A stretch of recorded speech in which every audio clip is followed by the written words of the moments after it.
فأنا ناصح لإخواني بالصدع بالحق تبيض وجوههم. السكوت في مسألة الحزبية يضرها، فاصدع بما تؤمر وأعرض عن المشركين. سلامي على دماج ورجالها والشيخ يحيى ودار العلم يا سعد بانيها. الحمد لله والصلاة والسلام على رسول الله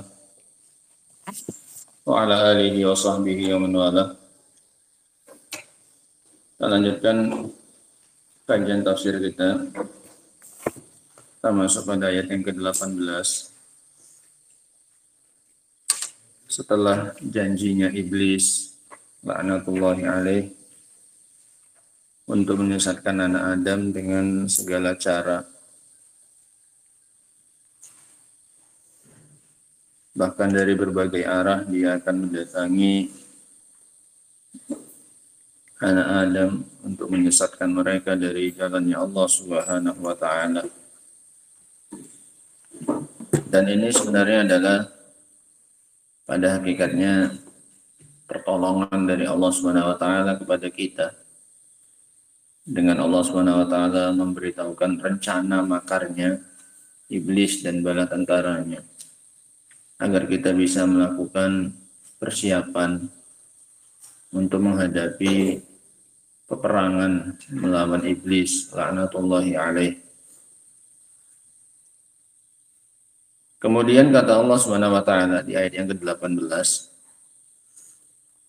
qala khruj minha, kata Allah Subhanahu wa Ta'ala, keluarlah darinya. Ini penekanan lagi. Kemarin disuruh apa? Fahbit, suruh turun. Kemudian suruh apa lagi? Fakhruj, suruh keluar. Ini lagi disuruh apa? Keluar. Membayangkan ya, saking tidak diinginkannya iblis ini di surga, perintah keluarnya berulang-ulang. Ini diulangi lagi oleh Allah Subhanahu wa Ta'ala. Qala fakhruj minha, qala khruj minha maz'uman madhura.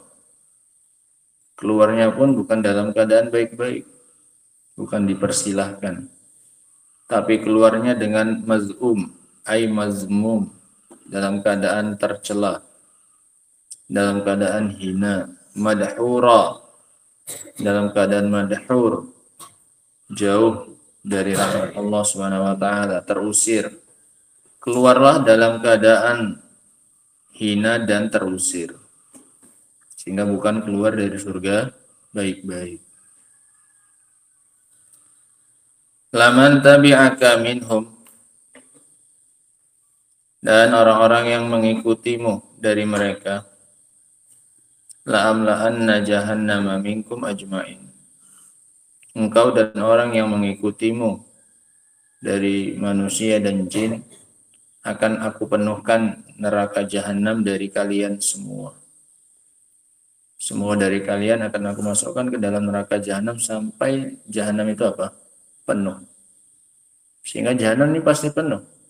Nah, saking dipenuhkannya oleh Allah Subhanahu wa Ta'ala, dipadatkan oleh Allah Subhanahu wa Ta'ala dengan kakinya. Allah masukkan kakinya untuk memadatkan, sampai-sampai neraka mengatakan qatin, qatin, sudah cukup, sudah cukup. Dan dia juga terus meminta neraka untuk dicampakkan ke dalamnya tambahan. Nah, ketika ditanya oleh Allah Subhanahu wa Ta'ala, halim talati wa taqulu hal min mazid, apakah engkau sudah penuh? Maka neraka mengatakan, apakah masih ada tambahan? Nah, sehingga Allah Subhanahu wa Ta'ala tidak akan menciptakan makhluk baru untuk dimasukkan ke dalam neraka. Isinya ya iblis dan yang mengikuti iblis. Berbeda dengan surga. Surga jika tidak penuh, Allah Subhanahu wa Ta'ala akan menciptakan makhluk baru untuk dimasukkan ke dalam surga. Karena Allah tidak akan mengazab orang yang tidak layak untuk mendapatkan azab, untuk sekedar memenuhi apa ini? Neraka, tidak. Tapi kalau surga, Allah akan menciptakan makhluk yang baru untuk dimasukkan ke dalam apa? Surga. Agar surganya apa ini? Penuh. Nah, Qala Asy'ari rahimahullah, qala Allah di iblis. Allah berkata kepada iblis, lamma qala maqala, setelah Allah mengatakan atau iblis mengatakan apa yang dia ucapkan, ukhruj minha, keluarlah darinya.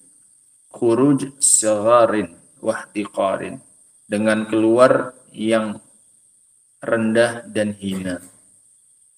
La khuruja ikram, bukan keluar dengan pemuliaan.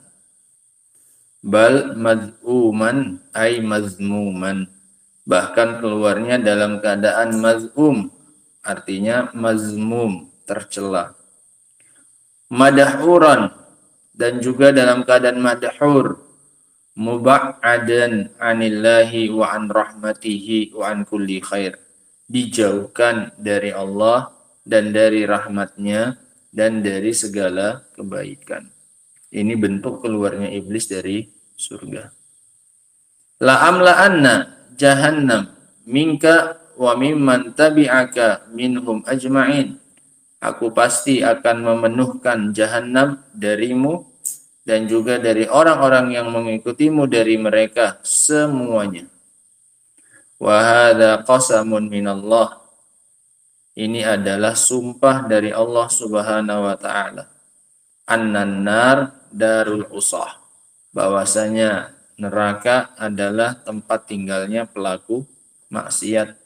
La budda an yamla'aha min iblis wa atba'ihi, pasti Allah akan memenuhkannya dari iblis dan pengikutnya. Minal jinni wal ins, dari jin dan manusia. Nah, sampai sini ya kawan, selesai peperangan pertama antara iblis melawan atau Adam melawan iblis, yang hasil akhirnya adalah terusirnya iblis dari surga. Setelahnya nanti episode baru. Nah, setelahnya adalah episode baru, masih tetap tentang pertempuran di antara mereka, tapi satunya sudah dari luar, melawan Adam dan istrinya yang masih berada di dalam surga. Sampai sini selesai satu apa ini? Satu episode dari permusuhan dan peperangan antara mereka. Faedah yang bisa kita ambil ya, dari awal kisah penciptaan ini sampai tadi terusirnya iblis dalam keadaan rendah dan hina. Mulai dari ayat yang berapa berarti? 11 belum? 11 sudah? Udah? 11? Hah? Belum ada? Faedahnya yang pertama adalah karunia Allah kepada Bani Adam. Karunia Allah kepada Bani Adam dengan penciptaan asal mereka, dengan penciptaan asal mereka dalam sebaik-baik bentuk. Dalam sebaik-baik bentuk. Siapa asalnya? Adam. Dan itu adalah karunia untuk anak Adam. Karena Allah ciptakan Adam seperti itulah, makanya kita seperti ini. Kalau tidak Allah baguskan penciptaan Adam, ya kita pun tidak akan apa ini? Bagus. Saking bagusnya penciptaan Adam ini, sampai-sampai penduduk surga masuk ke dalam surga nanti dengan bentuk penampilan fisiknya Nabi Adam. Nah, dari sini sebagian ulama mengatakan bahkan Adam ini lebih tampan daripada Yusuf. Buktinya masuk surganya dengan penampilan siapa ini? Bapak kita Adam. Nah. Faedah yang kedua, an-ni'matu 'alal aba, nikmatun 'alal aulad. Nikmat yang didapatkan oleh ayah merupakan nikmat bagi anak. Nikmat yang didapatkan atau yang diberikan kepada ayah adalah nikmat bagi anak. Sehingga kalau bapak kita dapat nikmat, itu pada hakikatnya juga nikmat untuk siapa? Kita. Nah, faedah yang berikutnya, pemuliaan Allah kepada Adam ketika memerintahkan malaikat untuk sujud kepadanya. Pemuliaan Allah kepada Adam alaihissalam ketika Allah memerintahkan malaikat untuk sujud kepadanya. Adam mulia. Nah,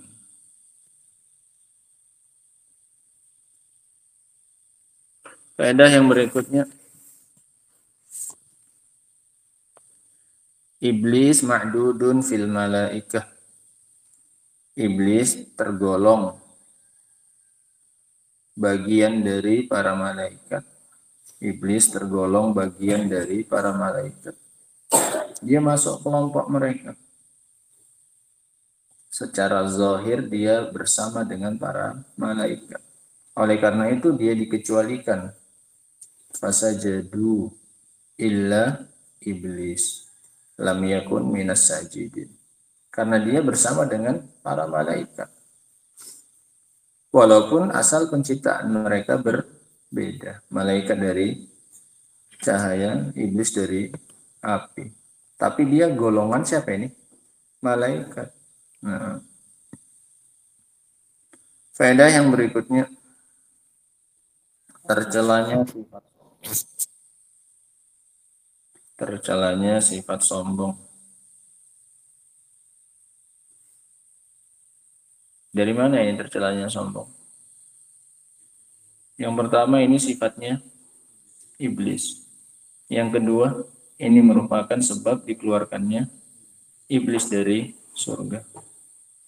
Ini sifatnya iblis dan sebab dia tidak melaksanakan ketaatan kepada Allah dan sebab dia dikeluarkan dari surga. Sifatnya iblis, maka tercela. Ini juga yang menghalangi dia untuk sujud, sehingga dia jadi bermaksiat kepada Allah. Yang ketiga, ini sebab dia dikeluarkan dari surga. Faedah yang berikutnya,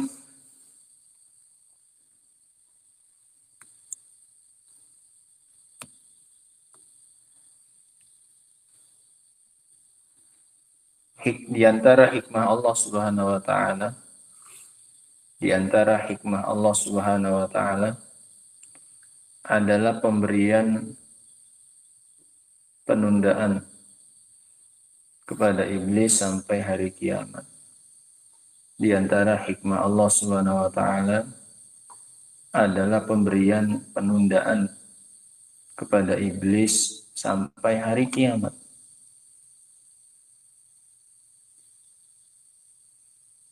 Qala fa innaka minal munzirin. Qala anzirni ila yaumi yub'atsun. Qala fa innaka minal munzirin. Apa hikmahnya kemarin? Sebagai ibtila, sebagai ujian untuk anak Adam, supaya terbedakan mana yang imannya jujur dari yang dusta dan seterusnya. Faedah yang berikutnya, kerasnya permusuhan iblis kepada Adam dan keturunannya. Besarnya permusuhan iblis kepada Adam dan keturunannya. Besarnya permusuhan atau kerasnya permusuhan iblis kepada Adam dan keturunannya. Sampai-sampai dia bersumpah, la aqudanna lahum siratakal mustaqim, aku pasti akan terus berada di jalan mereka, di jalanmu yang lurus. Nggak akan pernah dia tinggalkan jalan tersebut sekejap pun. Faedah yang berikutnya, rusaknya keyakinan orang-orang Qadariyah. Keyakinan orang-orang Qadariyah. Siapa Qadariyah ini? Yang menafikan takdir. Diingat ini ya, Qadariyah itu artinya sifat yang kebalikannya. Bukan karena mereka menetapkan takdir, tapi karena mereka menolak takdir. Ini dari ucapan iblis. Iblis saja Ini sekelas iblis pada. Ini saja masih mengatakan, qala fabima aghwaytani. Dengan sebab engkau telah menyesatkan saya. Siapa yang menyesatkan dia? Allah Subhanahu wa taala. Ada campur tangan Allah di situ? Ada. Memang Allah yang menjadikan dia ini apa? Sesat. Masih dia sandarkan perbuatan penyesatan itu kepada siapa? Allah Subhanahu wa taala. Orang-orang Qadariyah tidak. Allah nggak ada campur tangannya dalam perbuatan hamba. Hamba itu sendiri yang menciptakan apanya? Perbuatannya. Dan sekelas iblis saja masih ngaku bahwasanya yang melakukan penyesatan atas dirinya yang menakdirkan itu adalah siapa? Allah. Dia masih mengakui adanya takdir siapa? Allah, ya kan? Dengan sebab engkau telah menakdirkan aku sebagai orang apa ini? Sesat, kata siapa? Iblis. Lah orang Qadariyah malah nggak menetapkan perbuatan untuk siapa? Allah. Bukan terjadi dengan takdirnya Allah semua yang ada itu. Hamba itu sendiri yang apa? Menciptakan perbuatannya. Nah, faedah yang berikutnya. Tidak ada satupun jalan-jalan kebaikan. Tidak ada satupun jalan-jalan kebaikan. Melainkan iblis akan duduk di atasnya untuk memutus orang-orang yang berjalan di atasnya. Tidak ada satupun jalan-jalan kebaikan, melainkan iblis akan duduk di atasnya untuk memutus orang-orang yang berjalan di atasnya. Pasti itu ya.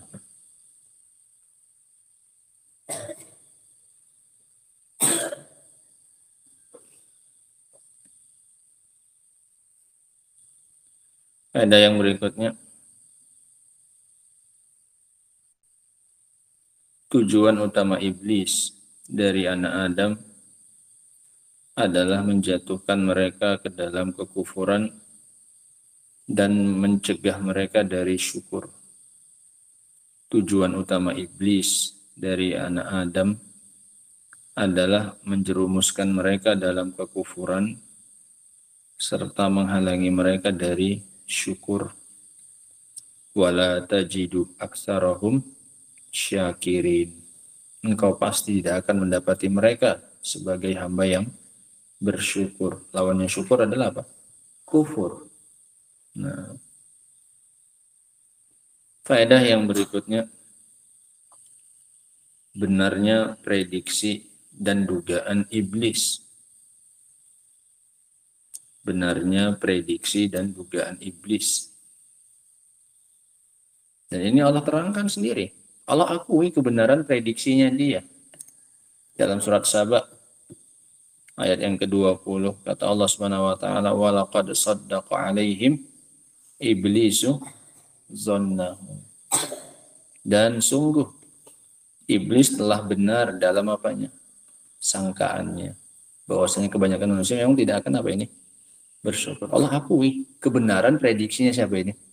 Iblis. Nah, faedah yang berikutnya,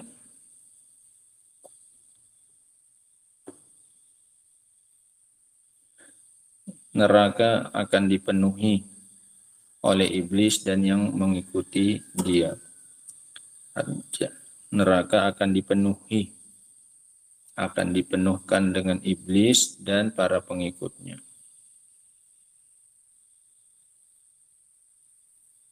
La'amla'anna jahannam minkum ajma'in, akan aku penuhi jahannam itu dari kalian semuanya. Faedah yang terakhir, wujubul hadar min ittiba'i iblis wa makaidih.